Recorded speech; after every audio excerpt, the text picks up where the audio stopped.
¿Qué tal? Muy buenos días. Desde la sede del Movimiento Victoria. Prestaré atención a tus comentarios, a tus dudas y a tus sugerencias. Me cogen pensando. Me cogen pensando.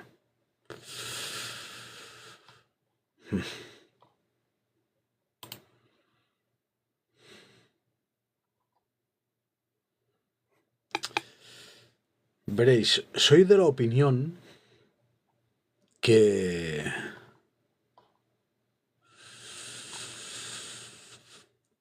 el proceso que estamos todos experimentando es mucho más profundo de lo que nos podemos imaginar.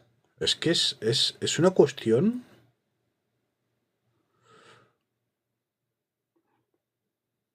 que viaja lejos y que es muy profunda, muy profunda.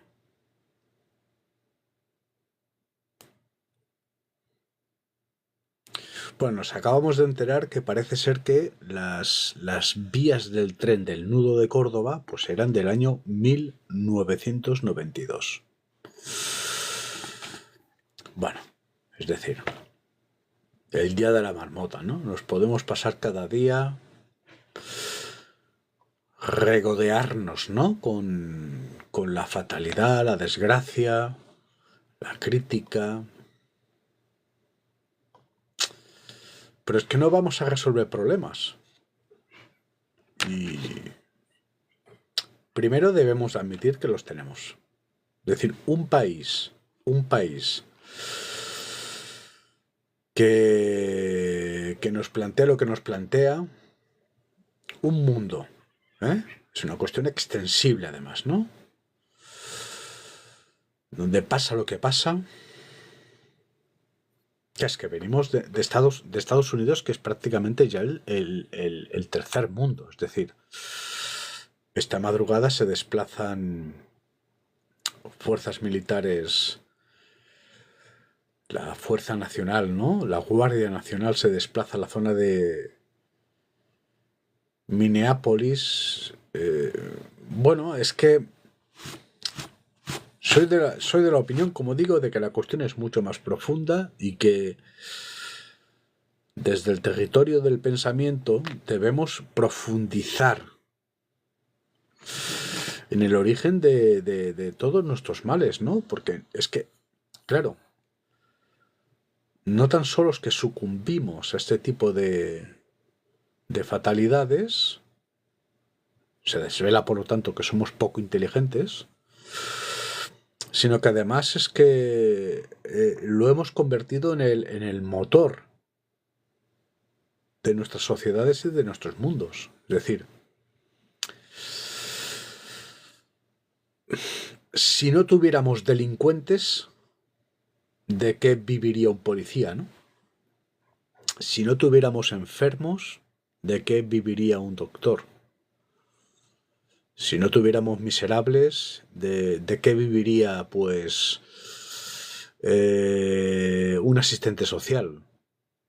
De no tener divorcios, ¿qué harían los abogados, no? Entonces es un pez que se muerde la cola,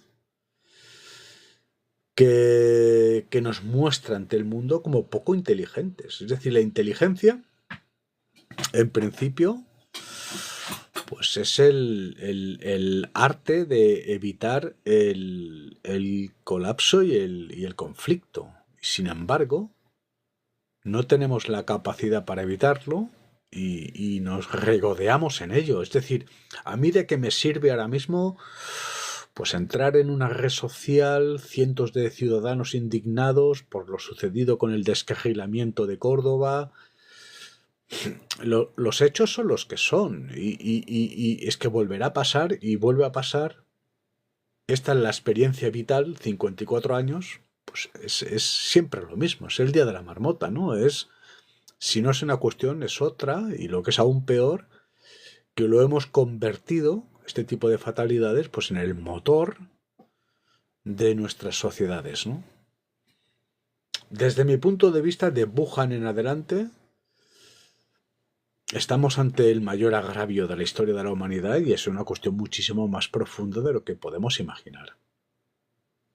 De entrada, verán, cuando observamos los procesos civilizatorios, desde que tenemos constancia escrita, es decir, el nacimiento de la historia,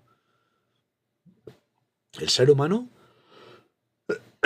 siempre ha pugnado contra la ignorancia, la enfermedad que deviene en lo maligno. Siempre, no es una cuestión cristiana o católica. Nos esforzamos para aprender, se supone. Hacemos un esfuerzo dantesco, ¿no?, para generar memoria que preservamos en dispositivos. Y sin embargo, esa criatura que vuelve a tropezar con la misma piedra y hemos convertido este accidente, esta fatalidad, pues en el motor de nuestras sociedades. Lo peor no es la miseria, es la forma como algunos miserables pues viven de la miseria.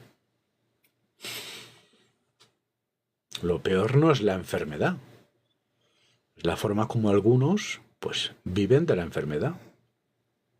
Lo peor no es el crimen o el delito, es que algunos viven de ello.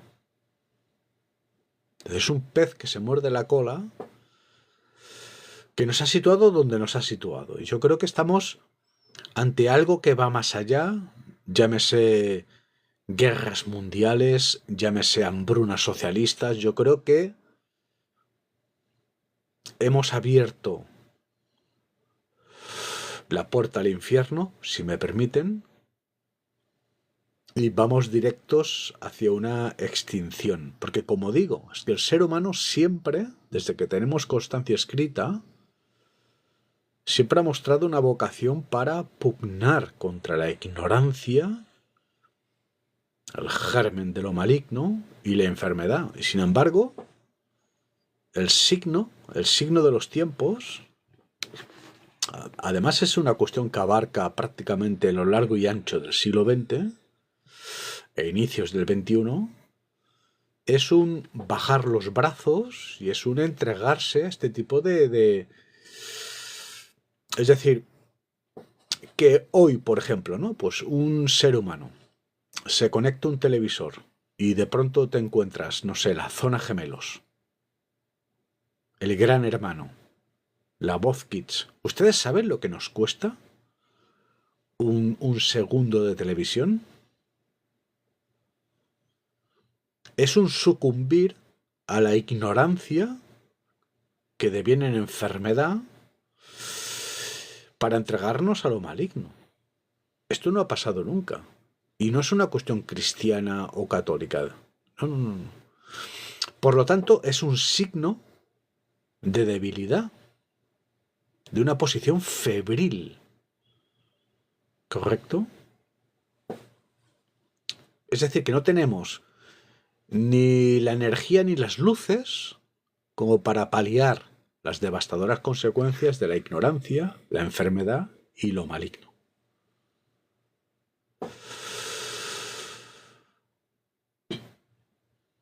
Hoy sabemos que son lo que son, y están donde están, y hacen lo que hacen. En el momento en que esto pasa, estamos acabados. En el momento en que esto pasa, estamos todos acabados. Porque somos gobernados por la ignorancia, por la enfermedad y por lo maligno. Ante un mal, un enfermo y un ignorante que no van a reconocer, tras los subterfugios del egocentrismo y el narcisismo, que lo son, que ignoran, que están enfermos y que causan mal. Que hoy todos los seres humanos no tengamos la capacidad, la energía, las luces para luchar contra este tipo de maldades, de ignorancias y de enfermedades, es, desde mi punto de vista, un signo peligroso, un estigma que nos conduce, pues, a la extinción. Es más, si hacemos un reconocimiento en profundidad del origen de nuestros males, de hecho, incluso me inclino a afirmar que la única forma posible de paliar estos procesos es tras un proceso de extinción.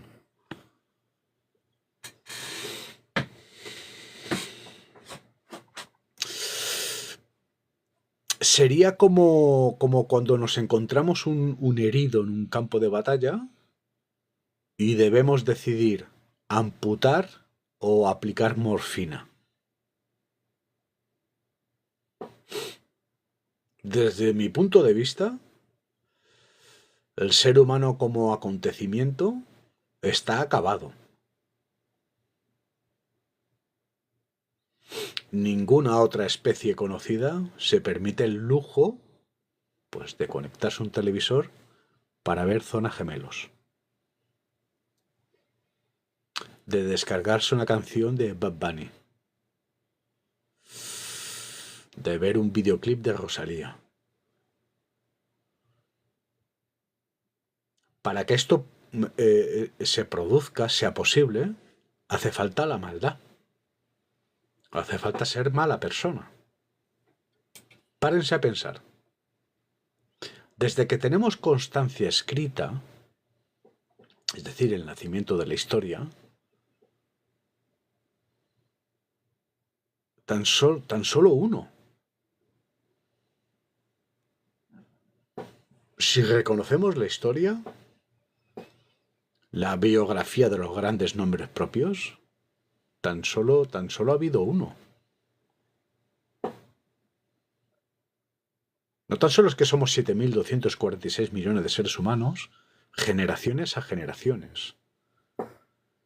Tan solo ha habido una buena persona.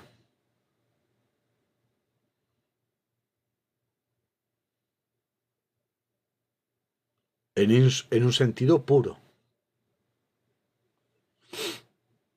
Tan solo ha habido una buena persona. Jesús de Nazaret en vida jamás se hizo llamar el Cristo. Somos nosotros que sujetamos esa corona, una palabra que corona al Rey de Reyes. Es decir, desde que tenemos constancia escrita, tan solo una persona puede ser descrita como una buena persona.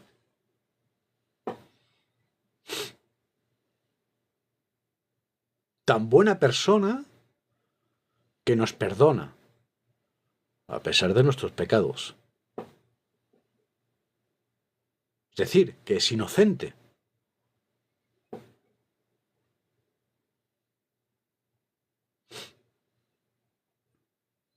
En el año 67 o 69, no recuerdo muy bien.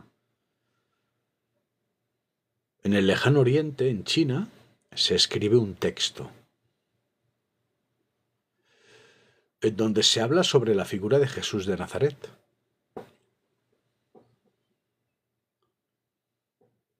Aquel que vino de las estrellas.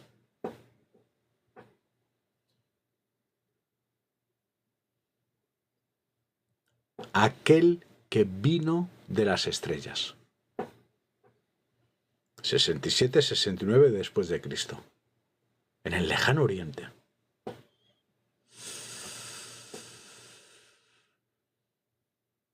Como decía Goya, el ser humano es la peor criatura que existe porque es la única consciente del daño que hace.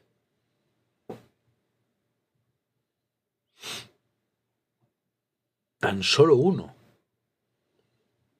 Millones y millones de seres humanos arrastrándose en el lodazal de la ignorancia, de la enfermedad y de la muerte.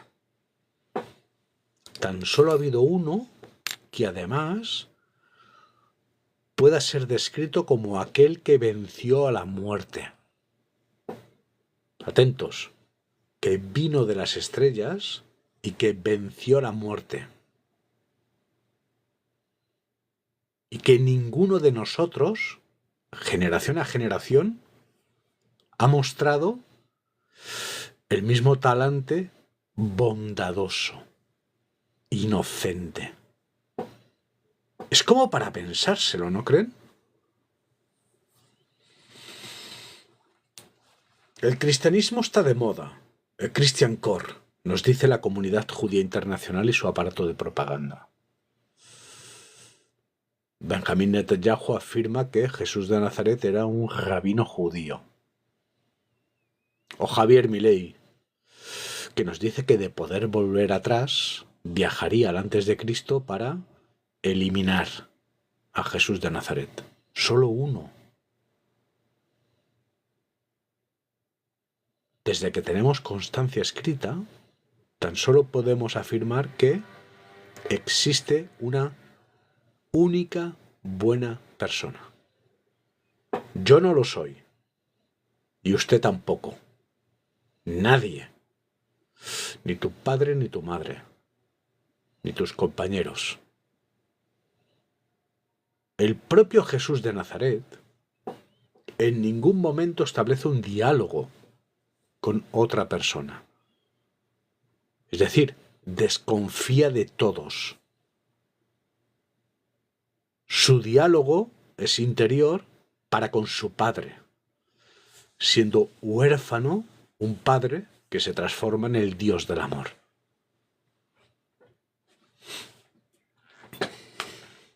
Imparte magisterio, pero no dialoga con nosotros.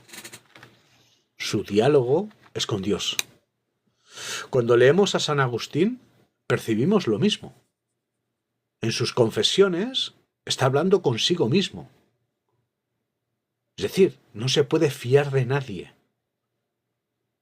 La comunicación no es posible.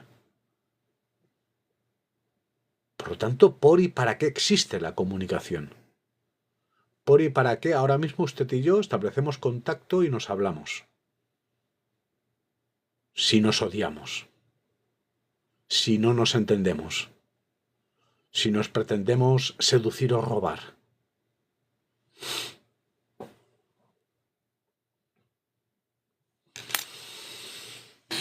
Es una visión bastante abismal, pero que hoy, como individuos y como comunidades, sociedades, no tengamos esa capacidad, desde mi punto de vista, punto número 1, esto es mucho más profundo de lo que me imaginaba, y 2, hemos abierto la puerta a la extinción.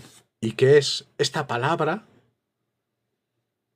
La única que puede permitir el subsanar nuestras taras y nuestras miserias. De hecho, la élite del mundo plantea la creación de un nuevo hombre. Por lo tanto, admite que el hombre tal y como conocemos, pues no es óptimo, válido,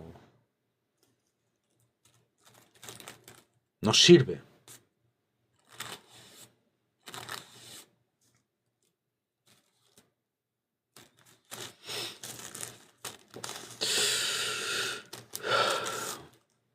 Para poder comprender la figura de Jesús de Nazaret, me remito al hábitat de su existencia, es decir, la literatura.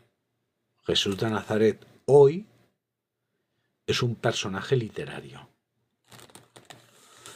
Como personaje literario, testimonio del Cristo histórico, nos remite a una idea, el Cristo.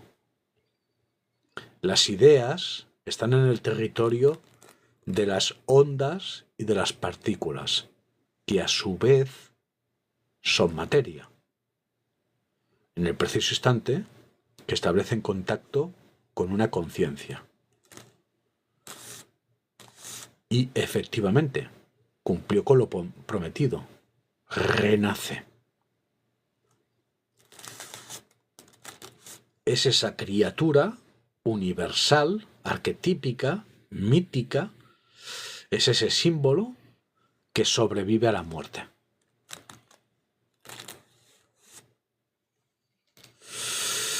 Si partimos de una idea, de una onda, que puede ser además materia, me remito al reconocimiento íntimo y profundo de la física cuántica, el Cristo puede renacer. Pero ¿quién era Jesús de Nazaret? La única forma posible objetiva de comprender su figura pasa por leer pues las cartas de Poncio Pilatos remitidas al César. De entrada, destaca su presencia física, lo que ahonda en una tesis que mantengo como pensador. Jesús de Nazaret era un nefilín, es decir, palabra que traducida significa que se te cae el corazón nada más verlo. Repito, venido de las estrellas, que vence a la muerte y que nada más verlo se te cae el corazón. Un nefilín. Una mezcla cultural, antropológica, entre Grecia y Mesopotamia. De hecho, son los persas, es el conocimiento persa, es la astronomía persa, es el zoroastrismo, los padres fundadores del monoteísmo, quienes nos señalan al Mesías. Importante. Pero a día de hoy han pasado 2025 años de su crucifixión y los seres humanos no podemos situar esta corona, esta palabra, Cristo, en ninguna otra persona. No ha existido ninguna otra buena persona, tan buena persona, que a pesar del calvario, el martirio, el viacrucis de la vida, te perdona. Que perdona a su enemigo. Que perdona a su verdugo. Que perdona a su asesino. La comunidad judía internacional. Que hoy interpreta que gobierna el mundo. Pero su proyecto desafía la obra de Dios. Y su proyecto ha fracasado, como en esta mesa anunciamos. Donald Trump caotiza el mundo, arruina el mundo y ahora le pide al mundo que cada uno de nosotros, las distintas tribus de Israel, paguemos el diezmo para formar parte de un consejo de paz, del verso a lo perverso. La palabra paz íntimamente relacionada justamente con Jesús de Nazaret, el Cristo, que predicó paz, amor y verdad. ¿Correcto?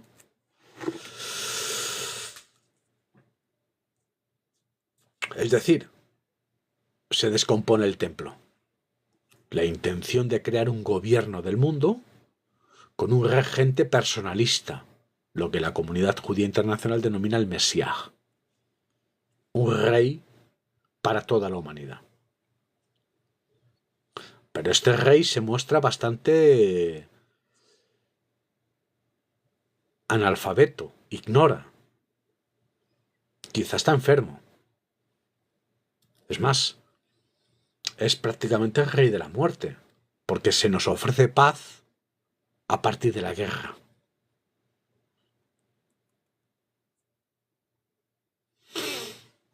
Se nos amenaza o firman o la inteligencia artificial supone una grave amenaza bioterrorista. O el propio Elon Musk. O tenemos acuerdo en el Consejo de Paz o nos vamos a apropiar de Groenlandia y de Venezuela. Interpretan que son los propietarios del mundo, nos amenazan, nos coaccionan, tenemos que formar parte de este Consejo de Paz que consagra un gobierno para el Novus Ordus Seculorum con un regente, una figura personalista, materialista, que gobernará el mundo, lo que la comunidad judía internacional denomina el Mesías.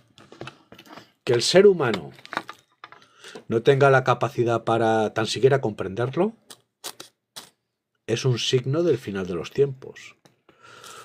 Porque un rey sin un pueblo no es un rey.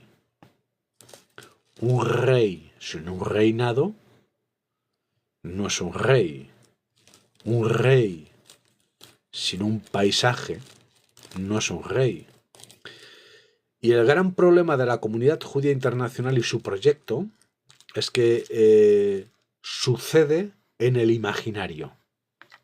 La realidad es muy distinta. Si observamos la voluntad de Dios, el ser humano, a medida que conquista la orbe, pues nos muestra diversidad. Esta diversidad se plasma en diversos pueblos que articulan una serie de logísticas, una serie de patrias o naciones. Pero el mapa del viejo orden responde a la naturaleza misma y a la voluntad de Dios. Sin embargo, el Novus Ordus Seculorum, que nos plantea el internacionalismo, nos ha situado a todos en un territorio imaginario. La realidad es que estos pueblos, estas patrias, están hoy arruinadas y que por tanto nadie puede participar y contribuir en este proyecto. Es un contrasentido, una contradicción, un fracaso. Aquí la pregunta es cómo va a responder el eje del mal.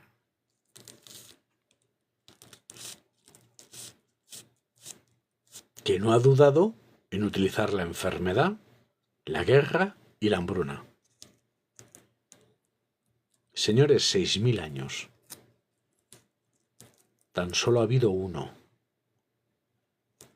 Para poder entender la figura de Jesús de Nazaret de una forma objetiva, nos tenemos que remitir a los textos, las cartas de Poncio Pilatos al César. Jesús de Nazaret no tan solo destacaba su presencia física del común de los mortales en Palestina, sino que además era un filósofo.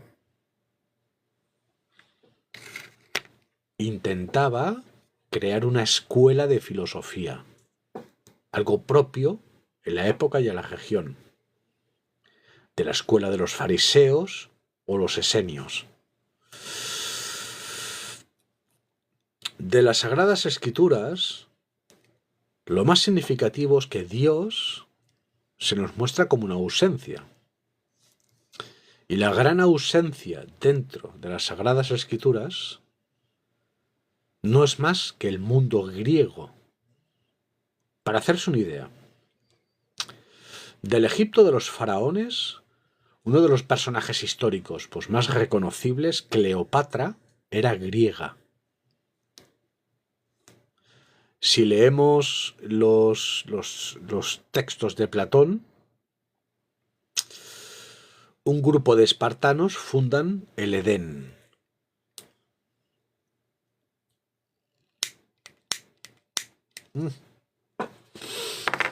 Es decir, que Adán era griego. Algunos creen que el padre de la humanidad, acompañado por una madre, Eva, pero si leemos los textos originales, de aquella parte del cuerpo que sobresale, es decir, su sexo, nace Eva. Es decir, que Adán era el padre, Eva era la madre, era la hija, disculparme. La pregunta es, ¿quién es la madre? Si hacemos un ejercicio de arqueología de las palabras, la madre se llamaba Namaj, que es, curiosamente, la esposa de Noé. Y Namaj es, atentos, la madre de todos los demonios. La pregunta es, ¿por qué nuestros antepasados demonizan a la madre de Eva, la esposa de Adán? Cuando los griegos hacen acto de presencia en la zona de Mesopotamia, fue un impacto cultural no muy distinto al impacto que conllevó la presencia de los españoles en las Indias, en donde los indígenas nos observaban como dioses. Veían nuestras armaduras, el brillo de las espadas, las carabelas, y se entregaron. La presencia de Grecia en el final del periodo de bronce en Mesopotamia conllevó un impacto. Y los griegos, lo sabemos por los textos de Platón, se interrelacionaron y se mezclaron. Los hombres griegos interpretaban que las mujeres semitas eran hermosas, se mezclaron. De esa mezcla surge Jesús de Nazaret, un nefilín. Visto que, si realizamos un ejercicio de arqueología de las palabras, la palabra Elohim remite a un alto cargo dentro de la administración del templo de Zeus, Grecia. El Altísimo. Para hacernos una idea, se nos dice que Moisés libera a las 12 tribus de Israel de las zarpas del faraón. No es cierto. En la Biblia, en los rollos originales, Moisés es presentado como una personalidad que no tiene la capacidad, el don de gentes para hablar y negociar con el que era interpretado como el Dios sobre la tierra, el faraón. Es Aarón quien negocia con el faraón y logra que las 12 tribus de Israel inicien el éxodo. Luego se incorpora una figura muy importante para toda la humanidad y para la comunidad judía internacional, que es Yahweh, el Dios para los judíos. Para saber quién es Yahweh, nos basta en el propio Éxodo cómo es Moisés, que se incorpora después a la caravana, lo presenta como un Elohim, es decir, Yahweh era un griego. Son los griegos quienes entregan las leyes a Moisés. Y con estas leyes Moisés logra un cierto orden en la caravana por el desierto, en donde tenemos testimonio escrito, en donde los propios hebreos, tras 20 años de éxodo, pensaban que era mucho mejor volver a Egipto que morir de hambre en el desierto. Hay un punto muy interesante en el Éxodo, en donde podemos percibir el texto primitivo y lo que luego se añade, y lo que luego se añade incorpora la figura de Moisés. Y Moisés establece contacto con Yahweh, el Dios de los judíos, un griego, presentado como un Elohim. Y le pregunta: ¿me puedes mostrar la gloria de Dios? Atentos, ¿eh? La palabra gloria, si realizamos el mismo ejercicio de hermenéutica, ¿no?, de arqueología de las palabras, la palabra gloria de origen significa pesado, armamento pesado. Pero es que en el propio Éxodo, Yahweh le responde: te voy a mostrar la gloria de Dios. Apártate, porque no quedarán ni los animales vivos. Es decir, que lo que hoy conocemos como la gloria de Dios era un arma. Un griego contribuye al exilio de las 12 tribus de Israel, que inician su peregrinar a través de la ruta de los fenicios, en donde se produce batalla entre el Alto Bajo Egipto, Sumeria, por lo tanto, de la mano de Yahweh, que conoce estas circunstancias, optan por el camino más largo y el más complejo, que conlleva incluso pues cruzar el Mar Muerto, ¿no? La cuestión es que cuando Moisés vuelve de percibir la gloria de Dios que le muestra Yahweh, vuelve con el rostro quemado por un arma. Es decir, que lo que los judíos denominan Dios, Yahweh, era un general griego descrito en el Pripias de Platón. Este general dispone de un arma. Moisés le pregunta cómo funciona esta arma y se lo muestra. Lo que conocemos como la gloria de Dios. Si leemos los textos originales, los rollos originales, se nos dice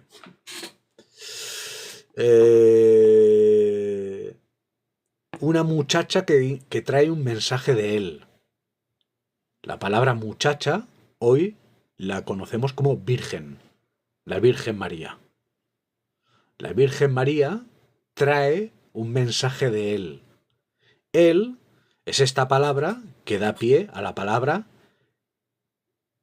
Elohim, es decir, era un alto cargo dentro de la administración del templo de Zeus. Es decir, la Virgen María era una muchacha que llegó con un mensaje de un griego, es decir, estaba embarazada de un griego. Y por estas circunstancias es rechazada por la comunidad nativa, es decir, los semitas. Cuando hoy observo el mundo, lo que me he dado cuenta es que todo parte de un error de interpretación. Interesado y perverso.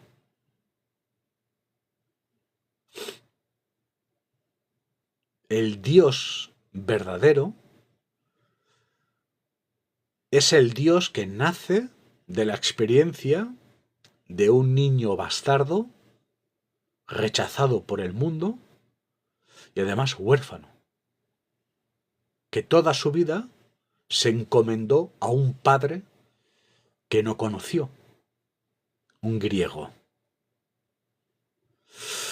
El diálogo interior de Jesús de Nazaret, este huérfano, este niño bastardo, este filósofo que pretende crear escuela de filosofía, es con su padre, el padre ausente.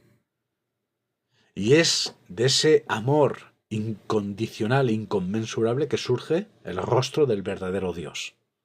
Visto que antes, ante el Talmud o la Tanaj, el Dios era presentado como un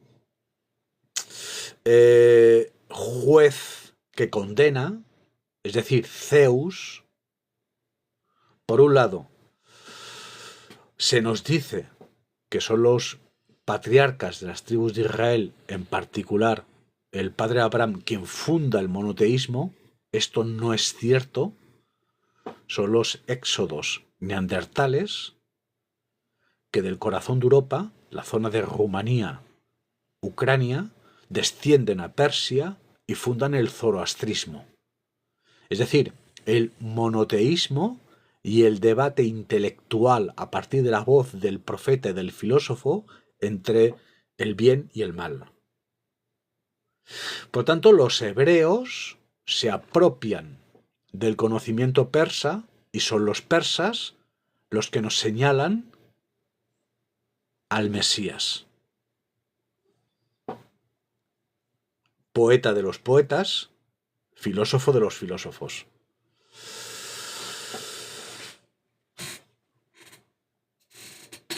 Tras su crucifixión, en principio, la redención de la humanidad.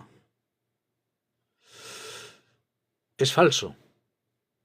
Es decir, Lo que se ha logrado con la crucifixión del Cristo, este relato literario, esta criatura literaria, es que ningún otro ser humano,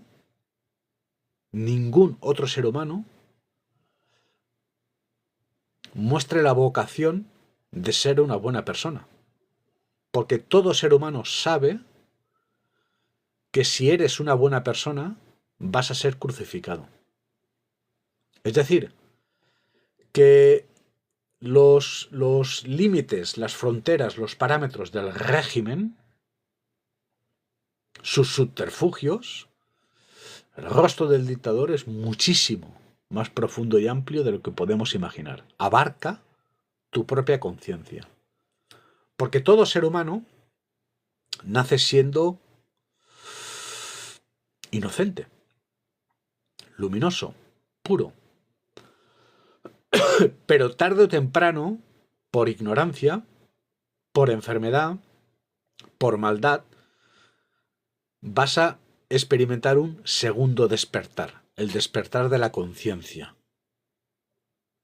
Cuando un ser humano experimenta el despertar, su segundo despertar, el despertar de la conciencia, debe resolver una pregunta. ¿Formaré parte del ejército de luz? ¿Seré una buena persona? ¿O me voy a entregar a lo maligno? Desafortunadamente, todos los seres humanos, yo incluido, nos entregamos a lo maligno. Los seres humanos hemos tenido la capacidad de establecer contacto con los astros, es decir, de intuir el rostro de Dios y de conocer hoy su verdadero nombre, el universo. El universo nace, brota de una explosión y sigue siendo una